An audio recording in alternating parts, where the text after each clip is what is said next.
got a lot of good topics to get to. So let's just go ahead and get started with today's training. Again, we're going to be talking about being visible to federal buyers. This is a really important aspect of government contracting, right? If people don't know who you are, then they can't buy from you. There's a great line out there that says people buy from those they know, like, and trust. And this is a line that sometimes gets passed around and people are like, oh, it's a buzzword. It's like, yeah, well, it's a buzzword on purpose. It's a buzzword because it has value. This whole idea of know, liking, and trust is the evolution of a relationship. First, we don't know each other.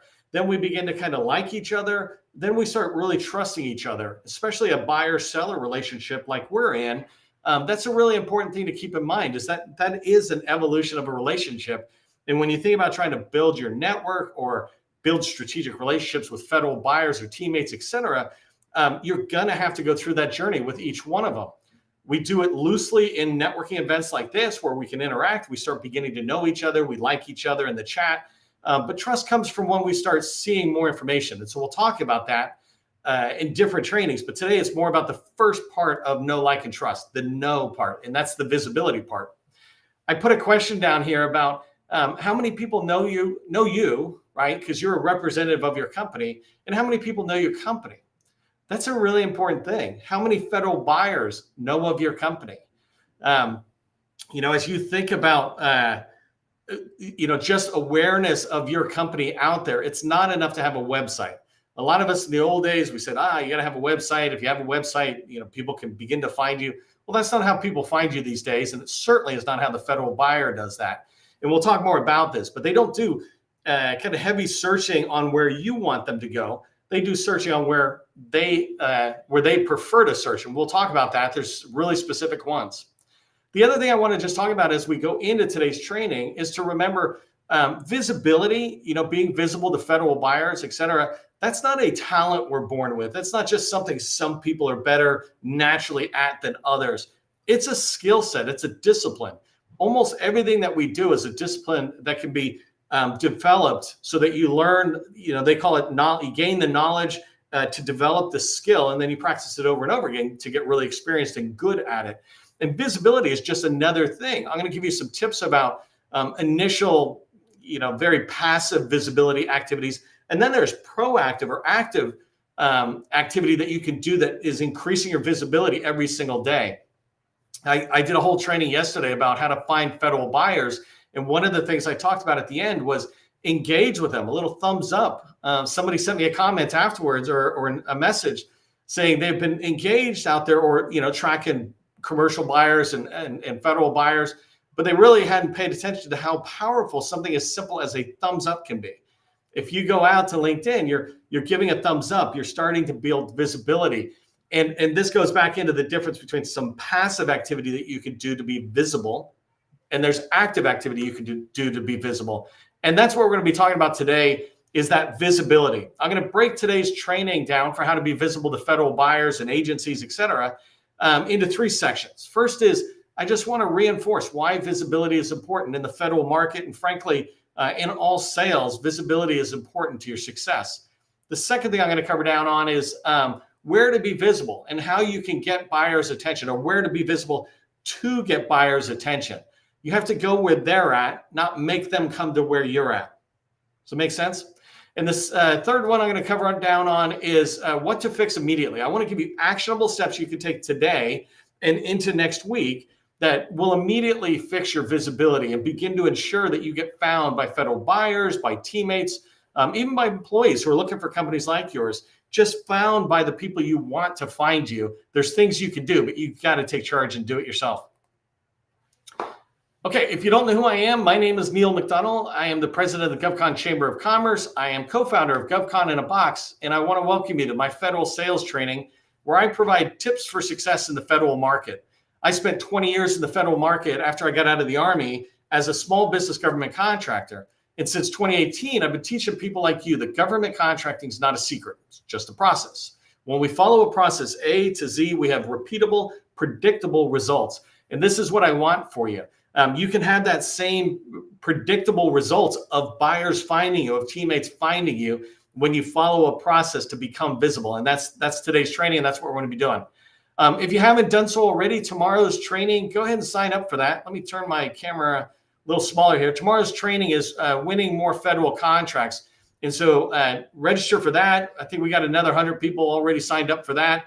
Love to have you in there. And then the other thing is, if you haven't connected with me on LinkedIn already, especially if you're in the GovCon space or interested in the federal market, come connect with me. I'm connected with almost 40,000 people, followers out there. And that's my network. And my network is your network. Your network is my network, right? When we connect with each other, we're able to help each other. Whether you're trying to just do a pass-through introduction, I'm happy to do that. Whether you're sharing content or I'm sharing content, it begins with us being connected on LinkedIn. So especially if you're on Twitter or YouTube, et cetera, great that you're seeing me there, but come over to LinkedIn and let's network together.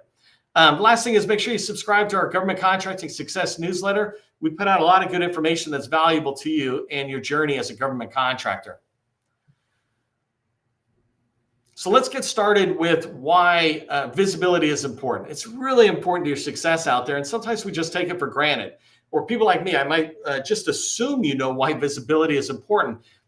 But what's really helpful for me is I go back and I go, well, what was my journey from visibility? And I remember it too. So I told you I had two different government contracting businesses. Both of them were successful. Both of them, I would say, were successful because I was very good at sales. And I my whole career, I've been doing sales since my teens, right? If you haven't heard, I started my sales career selling newspapers door to door. Then I sold vacuum cleaners door to door. And then I graduated up into billion-dollar consulting type sales, right? So I've been doing sales for a long time. That enabled me to build my company to the success levels that it had. But it wasn't until I sold my last company and I started the GovCon Chamber of Commerce and I started teaching people the process for success that I really began to realize how invisible I was. We could have been far more successful if I had learned to be more visible. And that's what I'm going to share with you. And I've shared hundreds of videos, trainings on this. You can find them on LinkedIn and YouTube about visibility. But if buyers can't find you, they can't buy from you. And this is really important to remember. It's like, if they can't find me, then when they have a need, they can't come buy from me. So the only people I'm selling to are the people I go to. We call that outbound sales. And I think I'll talk about it in a minute, right? But outbound sales is when I'm knocking on somebody's door. Inbound sales is when they knock on my door. And so if I'm invisible or virtually invisible to the buyer, then how can I expect them to buy from me? If you're invisible, how can you expect them to buy from you? How can you expect them to even find you to engage in dialogue about what you sell? You want them to do that. And that's why we're going to be pushing forward. And that's why you want to be visible. The second thing I have here is that buyers, federal buyers in particular, they don't search for you. They don't go scouring the internet trying to find the best company, right? They look where they're already searching. And there's a lot of different places they'll search. And I'll talk about this in a minute. But there's portals they can search. There's previous contractors they can search.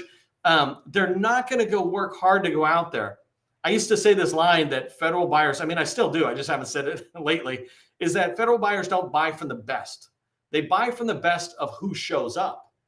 So you might be the very best company at what you do, but if you don't show up where the buyer is looking when they're needing you, then they're not going to buy from you. They're going to buy from the next best, right? And there's nothing wrong with that because that's who's coming before them. That's their vendor pool. I want you to sit there and be a lot more visible.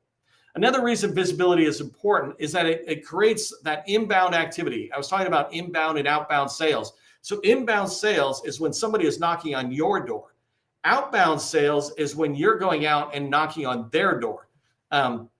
This is a really important thing to remember because if you think about the entire buyer pool, right, there's hundreds of thousands of federal buyers. These people are in contracting officer roles. They're in program office roles.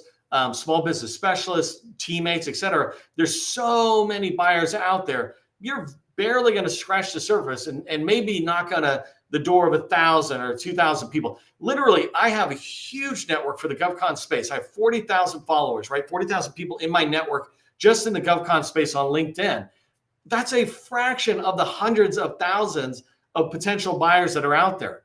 And really, that number is well north of $1 million. When I'm saying hundreds of thousands, right? And so visibility increases your chance of having somebody knock on your door when they need what you have, instead of you having to knock on everybody else's door, which is that outbound sales. I'll give you a quick example. If you were in yesterday's training, you might have seen 2 comments, and I didn't go see if they got back. So I'll just say it loosely. 2 people had sent me or put comments into the chat. So just like you're doing today, but they put comments into the chat saying that once they increase their visibility, like I teach all the time, once they followed my teachings and increased their visibility, they started getting inbound calls from teammates, from contracting officers, et cetera. This has happened over and over again. When you're visible, your buyer can find you. When you're invisible, they can't find you. The next thing is being visible. It really builds trust before the sale. In the old days, when I used to do sales, I would have to go in and have many, many meetings to teach and educate the buyer on what we sell or what's going on in the industry, et cetera. But the reality is today, we call it social selling, but basically just think about the internet. Ever since the internet came along, buyers didn't have to have a meeting with me. They could do all sorts of research on what's going on in the industry out there. They could go maybe to my website, for example, and learn about what we do and the services we offer, things like that, right? And they come into meetings, even first meetings, very informed about who I am, what I sell, what my company sells, et cetera. And that visibility that I'm able to do, it makes them a more informed buyer, but it also enables me to build trust with them before I even open my mouth. Right. And that's my favorite thing about visibility is you have it working 24/7 for you. So you have to think to yourself, right? Are you visible or are you invisible to the federal buyer? And I've got a score. You can go to govconinAbox.com and go see your federal visibility score. How visible are you? It's free. Even the guidance on what to do is free. All aspects of the federal visibility score is free because I want you to go be visible to federal buyers. So go check that out, govconinAbox.com, and you can check out your score. Maybe somebody will put that URL into the chat. But it's really important. The last thing with visibility is it makes your company findable and attractive. And what findable and attractive means is that if you think about you're going to go into Google and search for a plumber, if you type plumbing or leaky sink, things like that, then you're going to find all these companies. That's findability. Companies that somehow are talking about on the internet about leaky sinks, right? And then attractive is when I look at your company, or in this case, when a federal buyer looks at your company, when I look, I see that all you do is bathroom related or sink related, kitchen plumbing, bathroom plumbing. I can see that. I don't see that you do houses and construction and build roads and also plumbing, right? That begins to make your company less attractive because I want a company that can come in, fix it. For example, I've got a leaky toilet and I've tried to fix that thing myself 3-4 times. That darn thing is still leaking. Well, I'm going to go find somebody who just does 1,000 toilets a day type thing. I need somebody who comes in and goes, oh yeah, I know exactly what the problem is. It's this. And they'll fix it. And it'll be a miracle and I'll be happy and life will be better. Well, government buyers are the same way. When they go search for you, where I'll talk about the next slide, when they go search for you, you're findable when you come up in those search results. If they search cybersecurity or facility management, et cetera. But you're attractive when they look in and they see everything you're saying aligns to cybersecurity. For example, your past performances relate to cybersecurity. That makes your company attractive. Visibility makes your company findable and attractive. That's why it is important.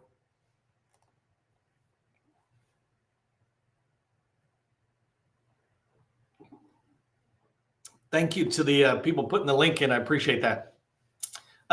Okay, so let's talk about where you should be visible at. I said be where buyers are already looking. Don't try to get them to come to the website.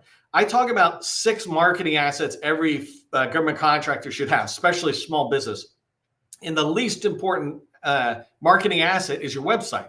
Your website is the least important because it's the last place anybody's going to go look. There will be all these other places they look. In the first place, federal buyers look as a group, as a whole, right? Individuals might have preferences, but as a whole, the Dynamic Small Business Search Tool, DSBS, is the #1 place federal buyers go to find small businesses like yours who are selling what they need. So when you go in there, DSBS is managed by SBA, the Small Business Administration, and it is combined with your SAM profile that is managed by GSA. So GSA and SBA have these 2 tools called your SAM profile and your DSBS profile. They make your small business profile. that profile you need to complete. That is the number one thing that I got furious about, and loosely furious. I'm like, how come nobody told me this when I sold my company and I started preparing to do all this teaching about what to do? I'm like, no one ever told me that. No one ever told me about all the power of these fields and how the buyers are using it, and how DSBS is the only tool that's mentioned in the FAR. In the FAR, the Federal Acquisition Regulation, it talks about acquisition personnel, buyers need to go do market research in different areas. For example, the DSBS tool. And so they're encouraged to go out there. Inside of that tool, you will find information that you can fix. And I'll talk about that in a minute. So that's one place, right? Your DSBS profile includes SAM and DSBS together. Get in there, make sure it's maximized. If you go to govconinAbox.com and check out your visibility score, check out your company, I tell you exactly what's wrong with your profile that's making you less visible than you should be. And I tell you what you need to do to get to a score of 100. And all of that activity in there is free. So go check it out, get it done. I have no idea what would stop you from doing that, because the minute you do that, you increase the chances of buyers knocking on your doors. The second place are agency supplier portals, right? So you have DSBS, and this is the main supplier portal for the government. And inside of the government, different agencies have their own supplier portals. HHS, for example, has a supplier portal. In the Navy, NavAir has one. Naval Surface Warfare Center, Crane, just started one out there that they have. You can go to Army Contracting Command, APG, the Aberdeen Proving Ground.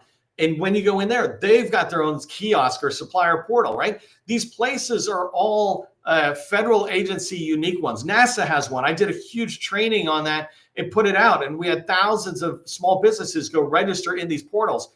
It's really important to be there, because if you have a bunch of NASA buyers and they're being encouraged to look at an internal supplier portal tool that NASA has built, then they're going to look there first, and then they're going to go to DSBS, and then they might go somewhere else, right? But why would you not be in NASA's supplier portal if you want to sell to NASA? If you're not in 100 supplier portals, then you need to go to GovCon in a Box, GovCon Chamber, whatever, our sites, and we have a supplier list, a supplier portal list. You download it and just start going. One a day, and you'll be in 100 before you know it. The third one is large prime contractors, right?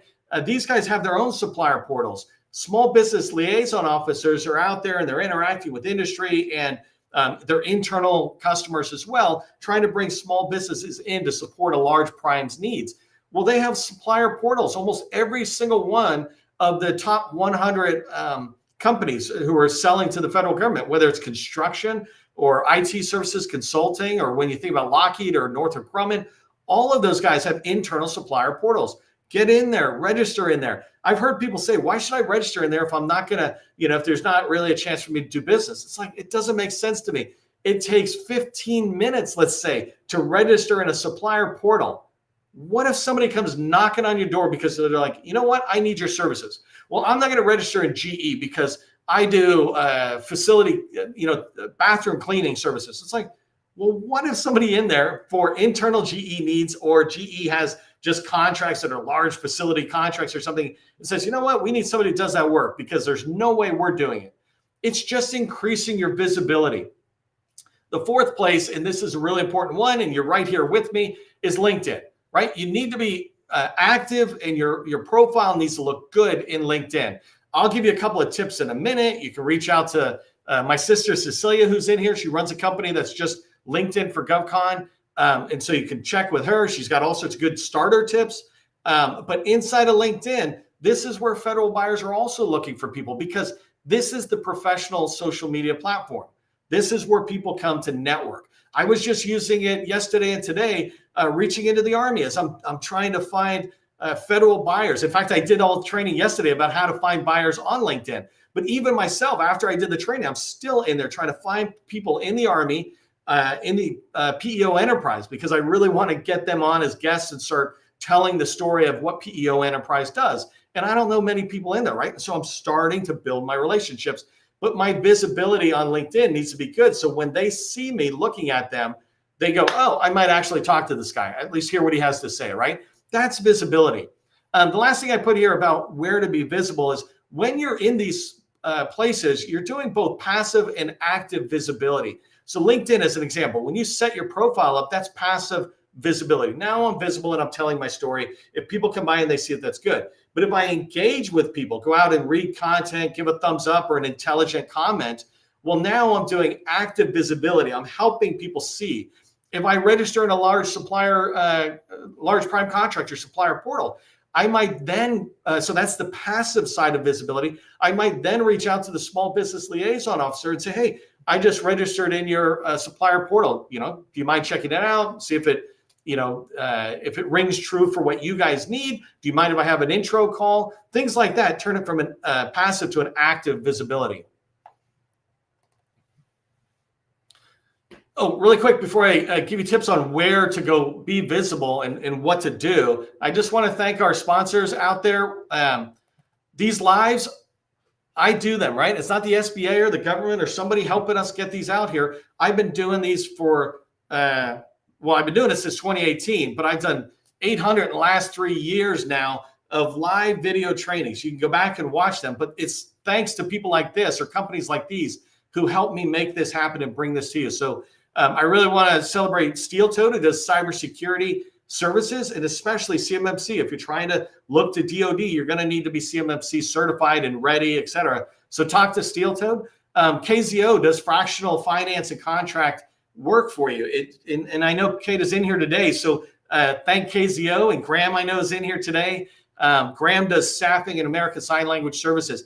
If you can help these people out, meet with them, learn about their businesses, maybe bring them in and say, how can I help you move forward? And the last one is GovCon in a Box. That's my company and with my co-founders, and we're building a SaaS platform that helps you find and win opportunities. And to me, these are slam dunk opportunities, and this is a vital thing for me. So go check out GovCon in a Box as well. But thank you to our sponsors. Okay, so let's talk about what to fix immediately. I got 2 slides on this, and I want to make sure I save myself time for this because this was such an eye-opener on the next slide. But the first thing is, here's simple things you can fix. I didn't want to tell you everything, right? But I just want to start with simple thing. We're in fiscal year 2025, coming to the end of the fiscal year. If you don't understand this or know this already, the fiscal year end of year spending is now. It's not September. If you think about September, it's kind of too late. You want to be in there with the government, making them aware of you, et cetera. Well, a capability statement is one of your best assets to be able to proactively reach out there and get it out there. And so you want to make sure you update your capability statement, make sure it reflects today's core competency you have. And if you've got new wins, et cetera, put that in there. Update your capability statement. It should take less than a day to do that. Don't kill yourself on it. And then put it in the places that federal buyers will look. Obviously, you can reach out and send it to individuals. Like I see David Waltz here. He's always open to learning about new companies. But put it in DSBS. Right now, there are 370,000 or so small businesses registered in DSBS active in the last year. That means that's how many are in there.